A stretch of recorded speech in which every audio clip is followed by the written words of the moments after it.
तो जैसा कि लास्ट एपिसोड में हमने देखा था कि जू किंग मिस्टर ले के साथ स्कैवेंजर्स के कैंप में पहुंच चुका है, जहां पर उसने पहले ही दिन एक जायंट हॉर्न पाइथन को मार के अपनी रेपुटेशन बना ली थी। मगर उसकी बॉडी में मौजूद म्यूटेशन पॉइंट अब धीरे धीरे बढ़ता जा रहा था। तो इस पॉइजन को हटाने के लिए जू किंग ने व्हाइट एलिक्सर्स की पिल को परचेज कर लिया। हालांकि मासी और फैटिशान नाम के बंदे उससे वो एलिक्सर छीन लेते हैं। उन्हें लग रहा था कि जू किंग एक लूजर होगा, लेकिन जू किंग ने उसी रात उन दोनों को ब्रूटली खत्म करते हुए अपने एलिक्सर को वापस से क्लेम किया और ये साबित कर दिया कि वो कोई इजी टारगेट नहीं जिसे जब चाहे तब मारा जाए।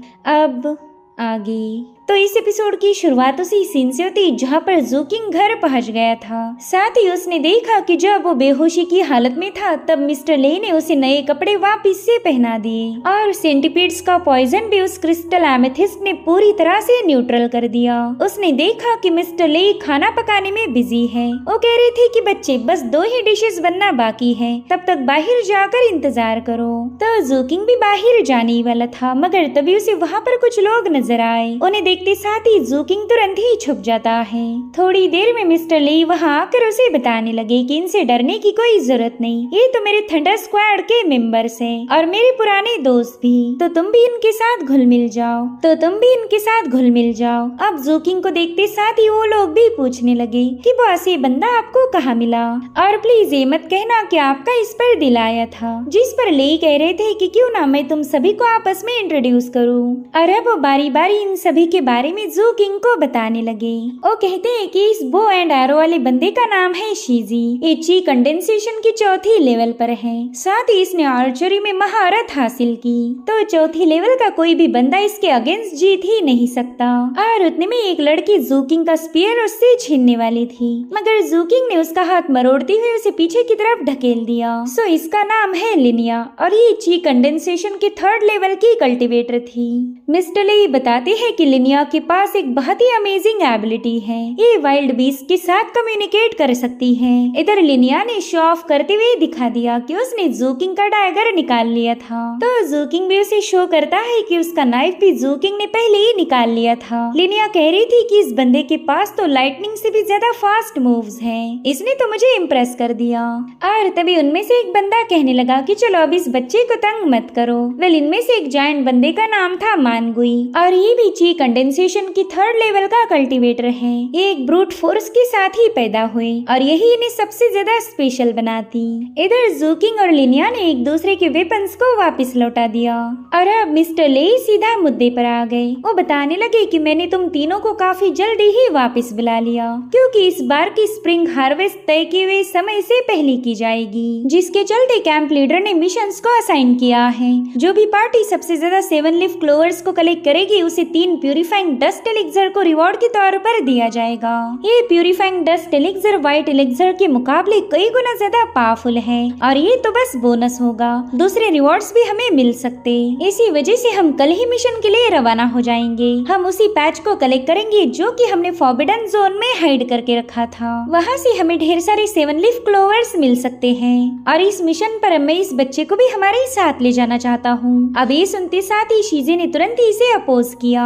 वो कह रहा था कि बॉस हम इस बच्चे को साथ नहीं ले जा सकते, आपको तो पता ही होगा फॉरबिडन जोन काफी ज्यादा खतरनाक है और ये बच्चा तो बस ची कंडेंसेशन के 2nd लेवल का कल्टीवेटर है, तो ये उस भयानक इलाके में खुद को बचा नहीं पाएगा। उल्टा हमें इसे प्रोटेक्ट करना होगा और इसका सीधा असर होगा हमारे मिशन पर। हम मिशन पर फोकस नहीं कर पाएंगे।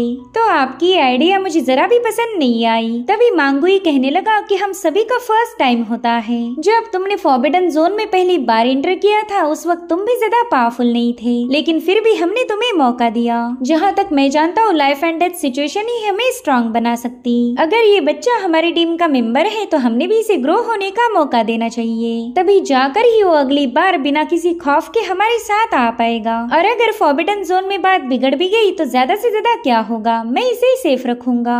इस बच्चे को प्रोटेक्ट करना मेरी जिम्मेदारी है, तो कोई बीच में टांग नहीं अड़ाएगा। तभी मिस्टर ले जू किंग से कहने लगे कि बच्चे ये फैसला मैं तुम पर छोड़ता हूँ। तुम्हें अगर हमारे साथ चलना है तो चल सकते हो, या फिर घर पे ही रुक के मेरा इंतजार करना।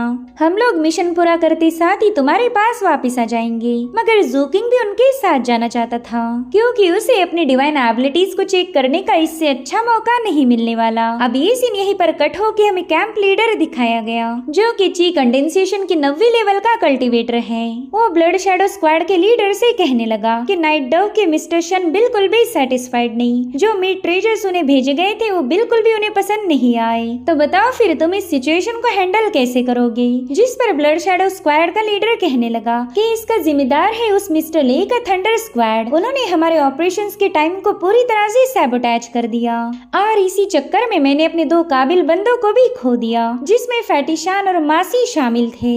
वैसे तो दोनों भी काफी ज्यादा पावरफुल थे, मगर मुझे पूरा यकीन है कि थंडर स्क्वाड के लोगों ने उन्हें मार दिया होगा। अब ये सुनते साथ ही उस लीडर ने गुस्से में आकर अपने विप से उस बंदे पर अटैक कर दिया। वो कहने लगा कि थंडर स्क्वाड काफी ज्यादा शातिर है। मैंने सुना था कि उन्होंने 7 लीफ क्लोवर्स का एक पैच फॉरबिडन जोन में छुपा के रखा है, तो मैंने भी जानबूझकर 7 लीफ क्लोवर्स की प्राइस को बढ़ा दिया। इसलिए वो लोग उस क्लोवर्स को हासिल करने के लिए फॉरबिडन जोन में जरूर जाएंगे। तो मैं चाहता हूँ कि तुम भी उन्हें फॉलो करते हुए उनका काम तमाम कर दो। और एक बात याद रखना, इस बार तुम मुझे डिसअपॉइंट नहीं करोगे, वरना इसका अंजाम क्या होगा ये सब मुझे तुम्हें समझाने की कोई जरूरत नहीं। जिस पर ब्लड शैडो स्क्वाड का लीडर कहने लगा कि मेरे लॉर्ड, मैं आपको बिल्कुल निराश नहीं करूंगा।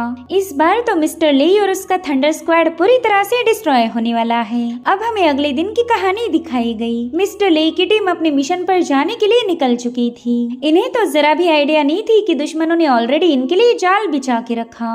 और तभी वहाँ पर एक कैरेज पहुँच गई। वह एक काफिला था मास्टर बाई का। जूकिंग तो बस अमेज होकर इस कैरेज को घूरे जा रहा था। तभी मिस्टर ले उसे बताने लगे कि ये कॉन्वॉय मास्टर बाई का है, जो कि G2 के एक ग्रेट फिजिशियन माने जाते। वहीं पर शीजी भी बता रहा था कि इनके टैलेंट की जितनी तारीफें की जाए वो कम है। ऑलमोस्ट हर एक इंजरी को ये हील कर सकते। इनके जैसा ग्रेट हीलर इस दुनिया के लिए एक ब्लेसिंग है। और उतने में मास्टर बाई और जूकिंग की नजरें आपस में टकरा गई। जूकिंग तो काफी देर तक उस कैरेज को ही घूरे जा रहा था, और तभी मिस्टर ले ने उसे आवाज लगाई। अब ये लोग घोस्ट फेस फॉरबिडन जोन के सामने पहुंच गए थे। मिस्टर ले अपनी टीम को बताने लगे कि हार्वेस्टिंग पैच यहाँ से थोड़ा सा दूरी पर है। भले ही वो पैच इस दुनिया की नजरों से हिडन है, मगर हमें काफी केयरफुल रहना पड़ेगा। और अब इन सभी लोगों ने फॉरबिडन जोन में एंटर किया। मिस्टर ले जूकिंग को बता रहे थे कि ये तुम्हारा पहला मिशन है, और वो भी फॉरबिडन जोन में, तो इस ट्रिप से ढेर सारा नॉलेज हासिल करना। और उतने में कुछ ब्लड डिवावरिंग वाइन्स उनके सामने पहुंच जाती है, जिसे मिस्टर ले ने अपने स्मोक से ही पीछे हटने पर मजबूर किया। वो जूकिंग को बता रहे थे कि यहाँ से जितना नॉलेज गेन करते हो उतना ही तुम्हारा फायदा होगा। वैसे इस जोन में टोटल 3 टैबूज हैं। एक तो है यहाँ के अजीब से बीस्ट, दूसरी चीज है ब्लड रेड मिस्ट, और तीसरी है डरावनी सिंगिंग। अगर इन तीनों में से किसी भी चीज से तुम्हारा पाला पड़ जाए तो समझ जाओ तुम्हारा खेल खत्म। वेल, इन तीनों टैबूज में से जूकिंग को सबसे ज्यादा अजीब लगी थी ईरी सिंगिंग, तो उसी बारे में अपनी टीम से पूछने लगता है। जिस पर शिजी बता रहा था कि ईरी सिंगिंग एक लेजेंडरी टैबू है। इसमें हम एक औरत का दर्द भरा गाना सुन सकते, लेकिन फॉरबिडन जोन में ईरी सिंगिंग काफी रेयर मानी जाती। बहुत ही कम बार ऐसा होता है कि जब किसी को ईरी सिंगिंग सुनाई दे, लेकिन जो भी लोग इस ईरी सिंगिंग से मुखातिब होते हैं उनका सरवाइव करना मानो इम्पॉसिबल। इतने सालों में सिर्फ मिस्टर ले ही एक ऐसे शख्स है जो कि उस सॉन्ग को सुनने के बाद भी जिंदा वापस आ पाए। अब मिस्टर ले में ऐसी कौन सी खास बात है ये तो हमें नहीं पता, मगर वो अकेले ही ईरी सिंगिंग के सर्वाइवर थे। और अब थोड़ी देर में ये लोग 7 लीफ क्लोवर पिकिंग एरिया में पहुंच गए। उन्होंने फटाफट से क्लोवर्स को पिक करना शुरू कर दिया। यहाँ पर मिस्टर ले जूकिंग से कह रहे थे कि बच्चे, यहाँ आने के बाद मैंने तुम्हें फॉरबिडन जोन के 3 टैबूज के बारे में बता दिया। क्या तुमने वो सारी बातें अपने दिमाग में फिट बिठा दी है? जिस पर जूकिंग ने भी हाँ में जवाब दिया। तो मिस्टर ले कहते हैं कि एक और एडवाइस याद रखना, इस फॉरबिडन जोन में कई सारे खतरनाक बीस्ट और वियर्ड फिनोमिना हैं, लेकिन इनसे भी ज्यादा बदतर है ह्यूमंस। इंसानों से ज्यादा टेरिफाइंग ना ही कोई बीस्ट हो सकता और ना ही वो डरावनी सिंगिंग। उतने में शीजी उसे समझाने लगा कि स्पेशली ब्लड शैडो स्क्वाड के पालतू कुत्ते सबसे ज्यादा डरावने हैं। वो लोग ह्यूमन ट्रैफिकिंग का एक सीक्रेट रैकेट चला रहे। उन्होंने न जाने कितने ही सारे कमजोर लोगों को मार के उनका मांस बेचा। साथ ही लिनिया बता रही थी कि उन्होंने तो कई सारे टैलेंटेड कल्टीवेटर्स को किडनैप करके उन्हें ट्रेजर ब्रीडर्स में तब्दील किया। वहीं पर मानगुई कह रहे थे कि मुझे तो उन लोगों से घिन आती, वो लोग तो इंसान कहने के भी लायक नहीं। मुझे तो उनसे नफरत है। साथ ही शीजी बता रहा था कि हमने उनके काम में टांग अड़ाई थी और तभी से वो लोग हमारे दुश्मन बन गए। मिस्टर ली जूकिंग को बताते हैं कि ब्लड शैडो स्क्वाड के लोग बीस्ट के ऑर्गन को ग्राफ्ट करके अपनी पावर्स को इनहांस करते हैं, जिसके चलते उनके पास ढेर सारी स्पेशल एबिलिटीज पाई जाती। इसलिए आगे चलकर जब भी तुम्हारा ब्लड शैडो स्क्वाड से पाला पड़ जाए तब काफी ज्यादा केयरफुल रहना। और उतने में मानगुई ने कुछ नोटिस किया और तुरंत ही मिस्टर ली को बताने लगे कि बॉस इन 7 लीफ क्लोवर्स के साथ कुछ तो गड़बड़ी है। तो मिस्टर ली भी फटाफट से उन हर्ब्स को चेक करने पहुंच गए। उन्होंने देखा कि उन क्लोवर्स पर एक पाउडर बिखेर दी गई है, तो तुरंत ही अपनी टीम को बता देते हैं कि ये पाउडर स्ट्रेंज बीस्ट को यहाँ पर खींच लाएगी। और होता भी बिल्कुल वैसे ही। वहाँ पर न जाने कितने सारे स्ट्रेंज बीस्ट नजर आ रहे थे। लिनिया कहती है कि ये तो ब्लैक स्केल भेड़िए हैं। जो सुनते साथ ही मिस्टर ली ने अपने ब्लेड्स का यूज करते हुए उन पर अटैक करना शुरू कर दिए। वो काफी ब्रूटली इन भेड़ियों का काम तमाम कर रहे थे। वहीं पर उनकी पूरी टीम भी अपनी अमेजिंग स्किल्स का यूज करने लगी। जूकिंग तो तेज मूव के साथ न जाने कितने सारे वुल्फ को निपटा चुका था। साथ ही शीजी अपने एरोज रिलीज करते हुए इन भेड़ियों का काम तमाम करने लगा। वो भी जूकिंग की मूव्स पर नजर रखे हुए था और उसे तुरंत ही समझ आ गया कि जूकिंग भी काफी ज्यादा पावरफुल है। सो इस तरह से सभी लोग उन वुल्फ का सफाया करने में बिजी हो गए। और एक पल ऐसा भी आया जब मांगुई ने जूकिंग को एक भेड़िए के अटैक से बचा लिया।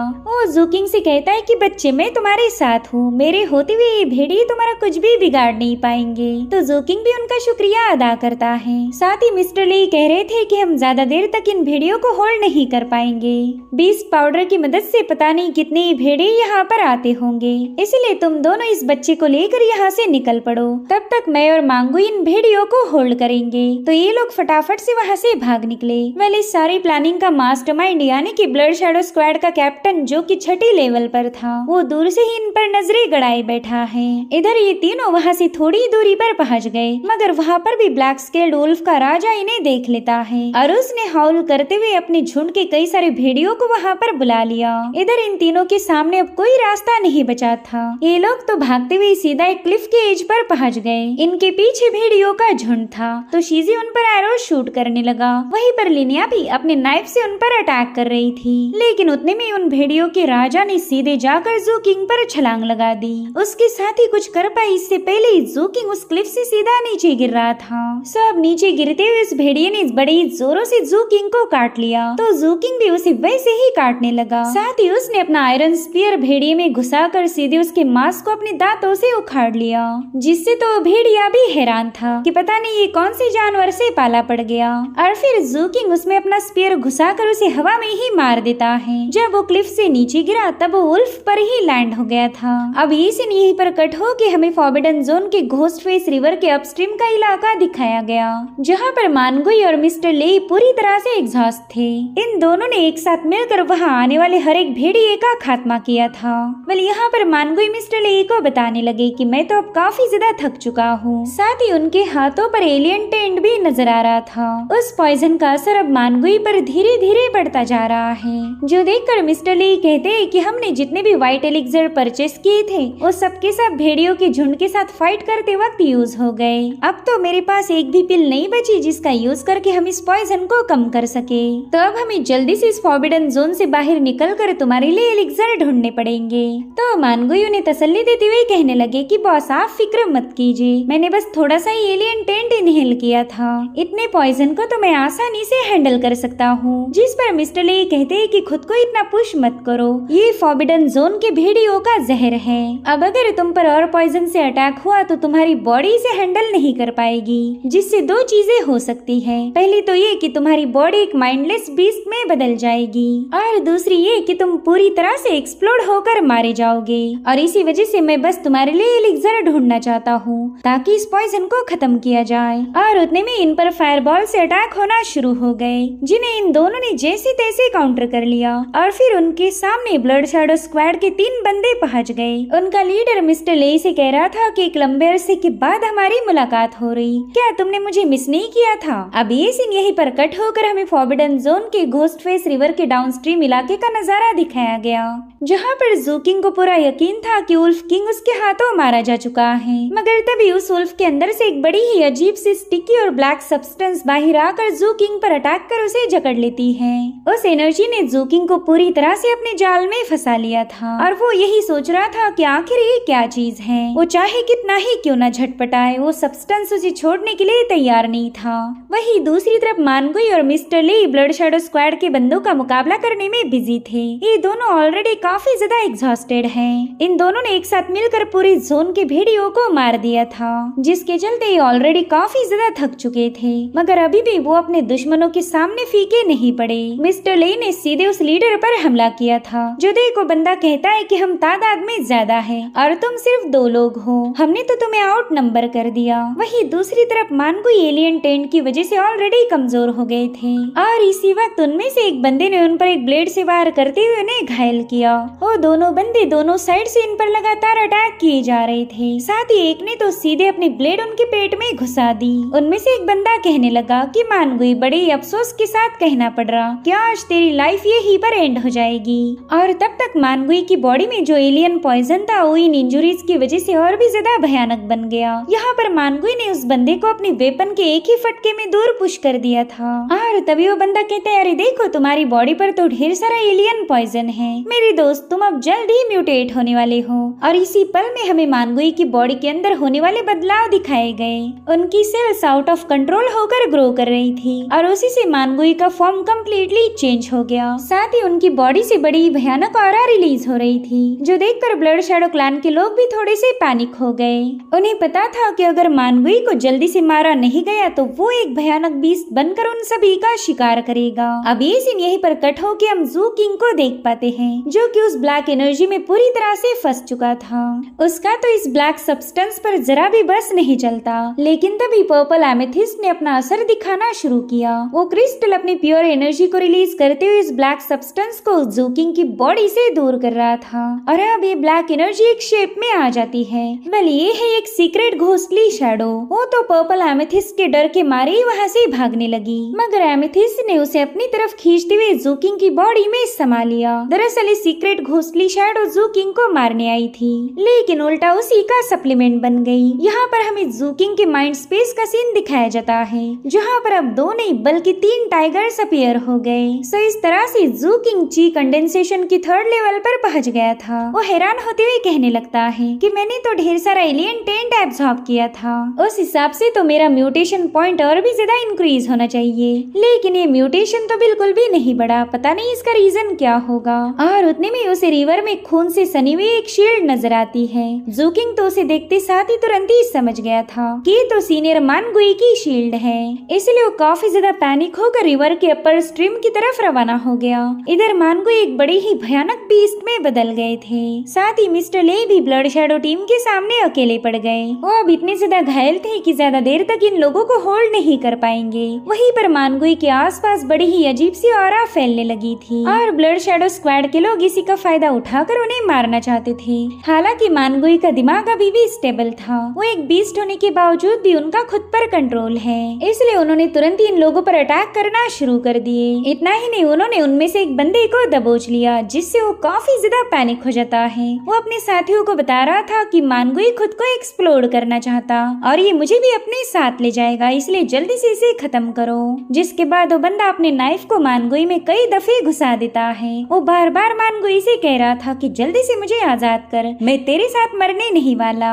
लेकिन मानगुई तो उसे छोड़ने के लिए तैयार नहीं। वो कहते हैं कि तू भी मेरे साथ जाएगा। साथ ही हम मानगुई की बॉडी में एक बड़ी ही अजीब सी पावर को इरप्ट होते हुए देख पाते हैं। वो पावर उनकी बॉडी को चीरकर बाहर आने की कोशिश कर रही थी। इधर मिस्टर ले भी मानगुई के लिए काफी ज्यादा परेशान हो गए। वो अपने दोस्त को खोना नहीं चाहते, मगर अब काफी ज्यादा देर हो चुकी है और उतने में मानगुई की बॉडी एक आग के गोले जैसे फट जाती है। उन्होंने चीखते हुए अपने दोस्तों को अलविदा कहा था। तब तक जू किंग भी वहाँ पर पहुँच गया, मगर वो भी मानगुई की कोई हेल्प नहीं कर पाया। साथ ही ब्लड शैडो टीम के बंदे की आधी बॉडी गायब होकर जू किंग के सामने फेंका जाता है। वेल जू किंग को मानगुई की बातें याद आने लगी। उन्होंने बताया था कि जब तक मैं हूँ तब तक ये बीस्ट तुम्हें बिल्कुल हर्ट नहीं कर पाएंगे। इधर जो बंदा मानगुई के साथ एक्सप्लोड हुआ था वो अभी भी जिंदा है। साथ ही वो मानगुई को काफी ज्यादा गालियां दे रहा था, जो सुनते साथ ही जू किंग उस पर इतना ज्यादा बौखला गया कि वो अपने पांव तले उस बंदे का सिर जमीन में घुसाकर उसे तड़पाते हुए सीधे वहीं पर क्रश कर चुका। यहाँ पर जू किंग की आंखों में बदले की आग दहक चुकी थी। वो अब ब्लड शैडो स्क्वाड का खून पीना चाहता है। और इसी के साथ एपिसोड यहीं पर एंड हो जाता है। Thank you so much for watching, bye bye, take care. तो जैसा कि लास्ट एपिसोड में हमने देखा था कि जू किंग 7 लीफ क्लोवर के हर्ब्स की तलाश में मिस्टर ले की टीम के साथ फॉरबिडन जोन में चला गया, जहाँ पर ब्लड शैडो स्क्वाड ने इन पर शैडो वुल्फ से अटैक कर दिए। साथ ही जू किंग इन्हें वुल्फ के साथ फाइट करते हुए अपने टीम से अलग हो चुका था, जहाँ पर उसका एमेथिस्ट एक स्पिरिट को डिवावर करके जू किंग को ची कंडेंसेशन की 3rd लेवल पर पहुंचा देता है। हालांकि तब तक उनके टीम के मानगुई दुश्मनों के अटैक की वजह से म्यूटेट होकर एक्सप्लोड हो जाते हैं और जू किंग चाहकर भी उनकी कोई मदद नहीं कर पाया।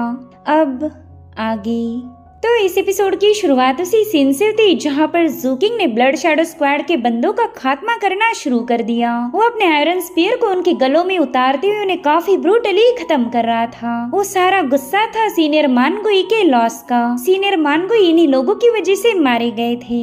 तो जू किंग बड़े ही स्टाइल के साथ उन सभी को मार के मिस्टर ले की मदद करने आगे बढ़ा। हालांकि मिस्टर ले उसे वहाँ से भागने के लिए बता रहे थे, क्योंकि ब्लड शैडो स्क्वाड का लीडर काफी ज्यादा पावरफुल था। वो अपने एक और चमचे से कहने लगा कि मिस्टर ले ज्यादा देर तक जिंदा नहीं बच पाएगा, ये ऑलरेडी काफी ज्यादा घायल है, तो तुम तुरंत ही जाकर उस बच्चे का काम तमाम कर दो।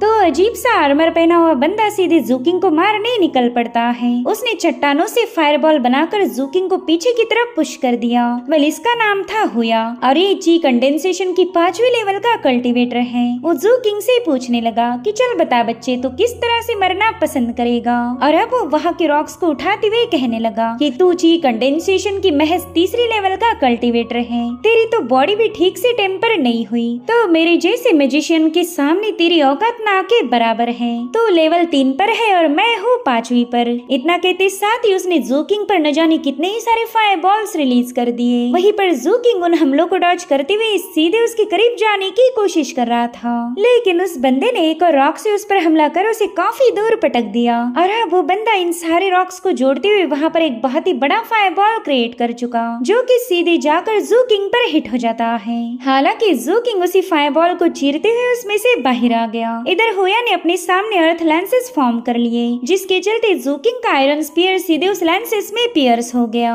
और ये फायर इतनी ज्यादा भयानक थी कि जू किंग के हाथ की स्किन पूरी तरह से जलने लगी, मगर वो भी इतना जिद्दी था कि इतना दर्द होने के बावजूद भी पीछे नहीं हटता। और फाइनली उसने अर्थ लैंसेस को पियर्स करके अपना स्पीयर सीधे उस बंदे के मुंह के सामने पहुंचा दिया, जो देखकर होया भी एक सेकंड के लिए काफी ज्यादा शॉक हो गया था। और अब वो अपनी मैजिकल स्टिक को जमीन पर हिट कर वहाँ पर फायर एनर्जी को रिलीज कर देता है, जिससे जू किंग काफी पीछे ढकेला गया।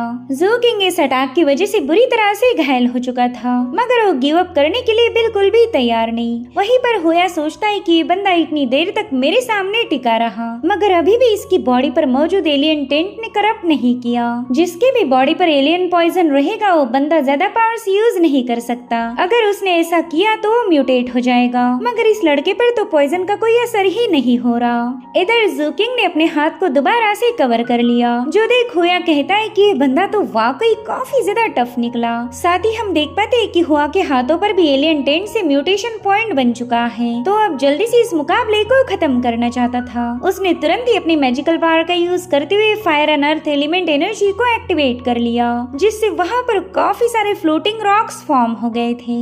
ये इतने ज्यादा पावरफुल है कि अपने सामने आने वाली हर एक चीज को जलाकर राख कर दे। इधर जू किंग के हाथ में घोस्ट फेस स्कॉर्पियन वेनम था, जो कि उसने फैटिशान को मार के हासिल किया है। साथ ही लिनिया ने उसे बताया था कि ये वेनम इंस्टेंटली तुम्हारी पोटेंशियल को बूस्ट करेगा, जिससे तुम अपने दुश्मन को मार सकते हो, लेकिन ये पॉइजन तुम पर भी असर दिखाएगा। इधर हुया ने अपने फायरबॉल को जू किंग पर बरसाना शुरू कर दिया, तो जू किंग तुरंत ही ब्लड शैडो स्क्वाड के एक बंदे की लाश को उठाकर अपने सामने एज ए शील्ड यूज करने लगा। अब ये सिलसिला काफी देर तक चलता रहा और फिर वहाँ पर फायर का एक जोरदार एक्सप्लोजन होकर दोबारा से सब कुछ शांत हो जाता है। होया कहने लगा कि मिस्टर ले, तुम्हारे बंदे तो वाकई लूजर्स हैं। एटलीस्ट तुम अपने टीम में मर्दों को शामिल करते। दरअसल होया को लग रहा था कि उसके इस फायर अटैक में जू किंग जलकर राख हो चुका होगा, मगर जू किंग तो उस लाश को उठाए खड़ा था। जो भी फायर रिलीज हुई वो सारी उस डेड बॉडी पर हिट हो गई थी और और जूकिंग तो पूरी तरह से महफूज था। अब उसने ठान लिया कि वो इस बंदे को मारने के लिए पॉइजन की रिस्क भी उठा लेगा।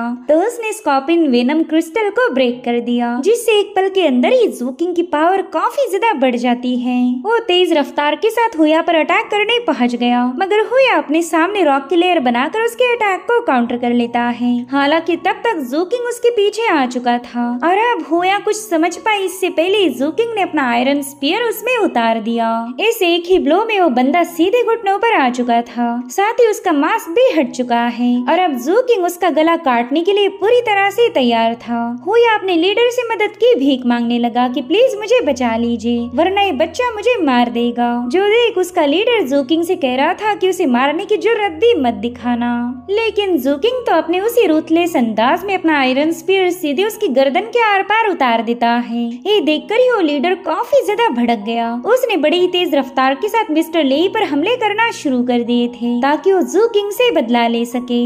अब अगर मिस्टर लेई की बात की जाए तो ऑलरेडी काफी ज्यादा घायल थे, जिसके चलते वो बंदा उन पर पूरी तरह से भारी पड़ गया। उसने अपनी जायंट ब्लेड को काफी ब्रूटली मिस्टर लेई के कंधे में घुसाना शुरू कर दिया। अब ये देखते साथ ही जूकिंग ने भी उस पर छलांग लगा दी, लेकिन उस लीडर ने तो जूकिंग को तुरंत ही पीछे की तरफ पुश कर दिया। अब ये देख मिस्टर लेई उस लीडर पर अटैक करने चले गए, मगर इससे भी कोई फायदा नहीं होता। उस लीडर ने उन्हें भी उठाकर पटक दिया और अब वो मिस्टर लेई पर अपना फाइनल अटैक डिलीवर करने वाला था, मगर उसी वक्त जूकिंग ने बीच में आकर अपने आयरन स्पीयर से उसके अटैक को काउंटर कर लिया, जिसके चलते वो लीडर गुस्से में आकर जूकिंग पर जबरदस्त वार करते हुए इसे काफी दूर फेंक देता है। इस बार जूकिंग भी काफी ज्यादा घायल हो चुका था, मगर फिर भी वो दोबारा से उठकर खड़ा हो गया। साथ ही पर्पल एमेथिस्ट ने उसके घाव को भरना शुरू कर दिया था। इधर वो लीडर हैरान होते हुए कहने लगा कि इस लड़के ने मेरी फुल स्ट्राइक को झेला, मगर फिर भी दोबारा से उठकर खड़ा हुआ। इतना ही नहीं, इसने हुया को भी मार दिया,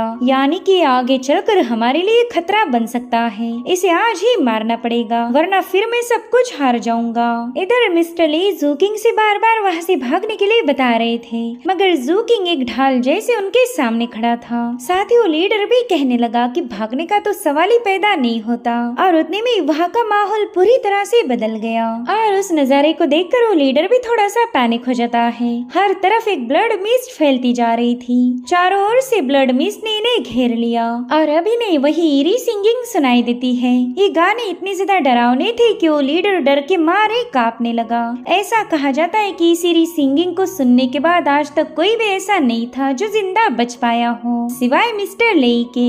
वेल, इसे कहा जाता था बाय गुई येशिंग। मिस्टर लेई ने दूसरी बार इस ईरी सिंगिंग को विटनेस किया था। वो कहते हैं कि जब ब्लड मिस्ट अपीयर होगी तब ईरी सिंगिंग शुरू हो जाएगी और फिर कोई जिंदा नहीं बचेगा। वेल, इस ब्लड मिस्ट के अंदर बड़ी ही भयानक डीमंस और स्पिरिट्स मौजूद थे, जिन्हें देखकर ही ब्लड शैडो स्क्वाड के लीडर के पसीने छूट गए। वो तो अपना वेपन वहीं पर फेंक कर वहाँ से भागने लगा।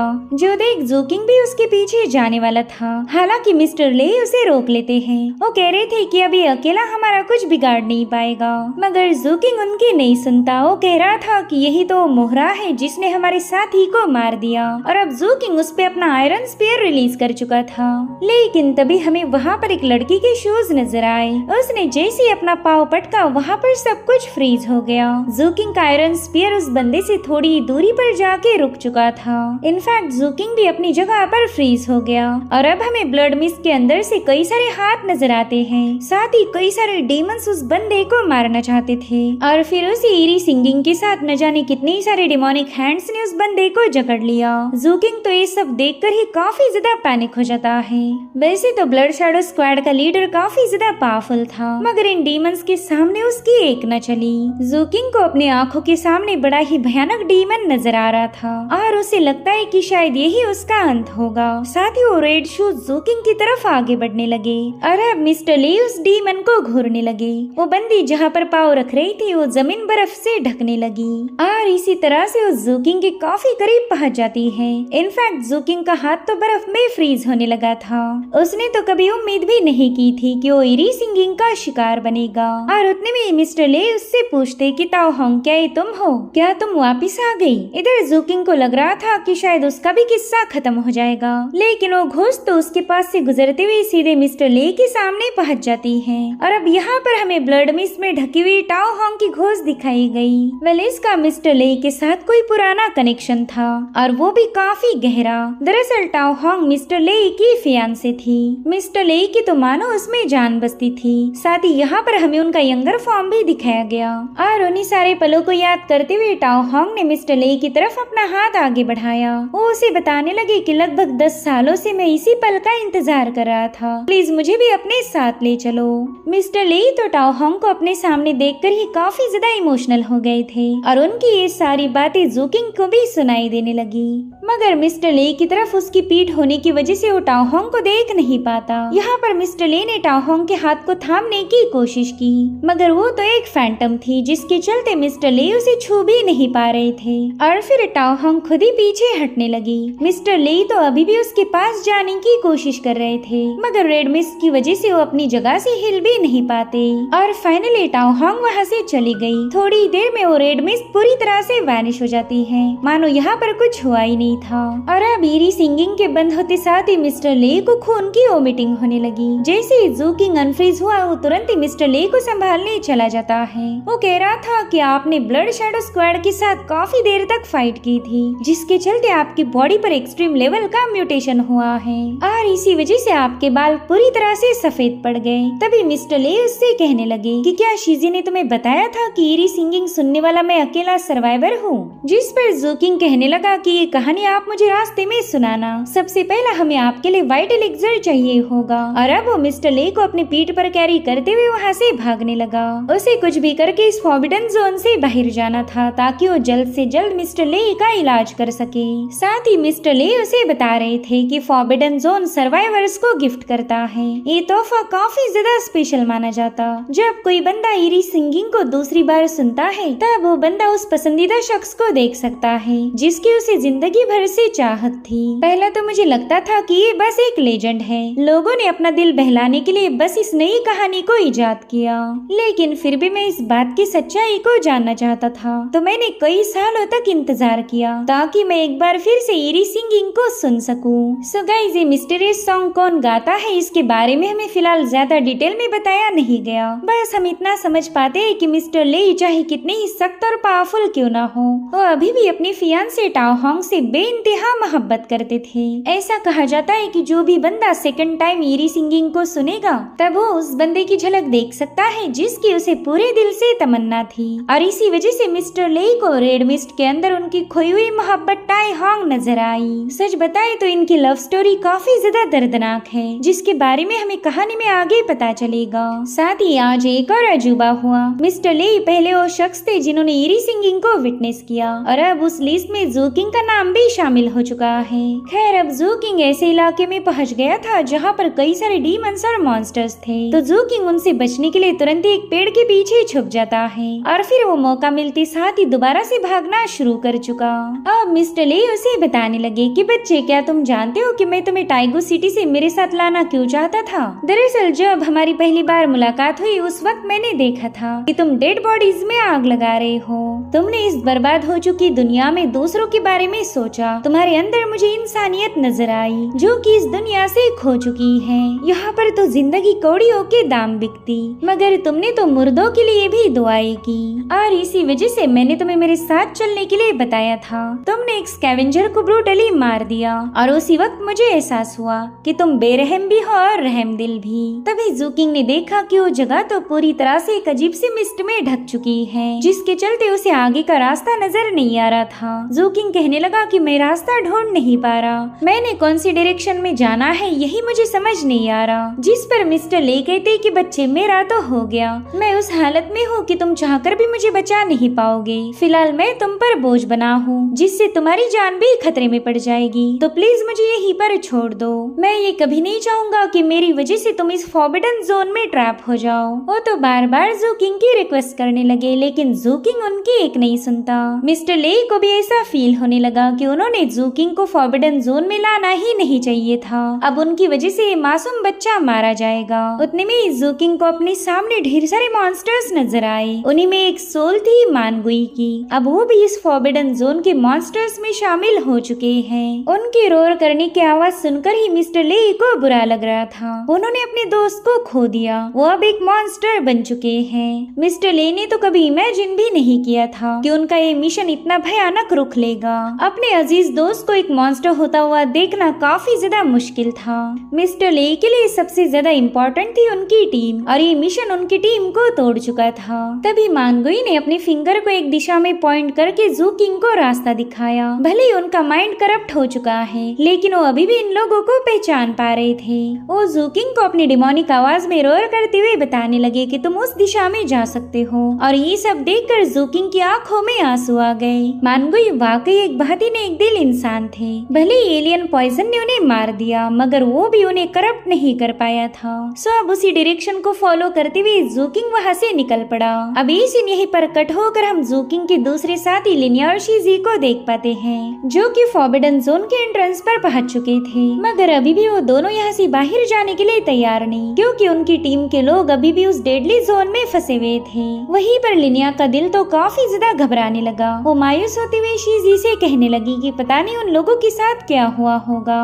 वहीं दूसरी तरफ जू किंग काफी ज्यादा घायल था, मगर वो मिस्टर ले को अपने पीठ पर कैरी करते हुए आगे बढ़ने लगा। आज चाहे कुछ भी क्यों ना हो जाए, वो मिस्टर ले के साथ ही यहाँ से बाहर जाएगा।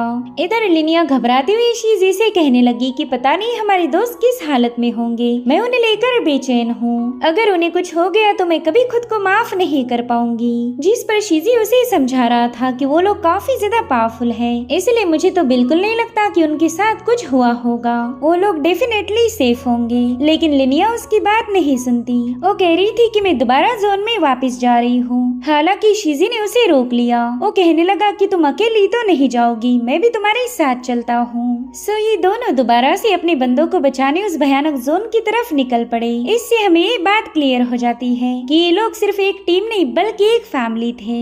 और तभी थोड़ी दूरी पर जाने के बाद उन्हें जू किंग नजर आया, जो कि मिस्टर ले को अपनी पीठ पर कैरी करते हुए जोन के एंट्रेंस के पास पहुंच गया था। इन दोनों को तो उसे देखते साथ ही काफी ज्यादा खुशी हुई। वहीं पर जू किंग भी घुटनों पर आ चुका था, तो ये लोग तुरंत ही मिस्टर ले को आवाज देने लगे। साथ ही लिनिया अभी भी उसी रास्ते को चेक कर रही थी। उसे लगा कि मानगुई भी इनके साथ ही होंगे, तो तुरंत ही जू किंग से पूछने लगी कि बच्चे मानगुई कहाँ पर हैं? क्या वो तुम्हारे साथ बाहर नहीं आए? जिस पर जू किंग ने जवाब दिया कि फाइटिंग करते वक्त उनकी मौत हो गई। ब्लड शैडो स्क्वाड उनका कातिल है। अब ये सुनते साथ ही लिनिया काफी ज्यादा पैनिक हो गई। साथ ही वो सीनियर मानगुई के लिए इमोशनल हो गई।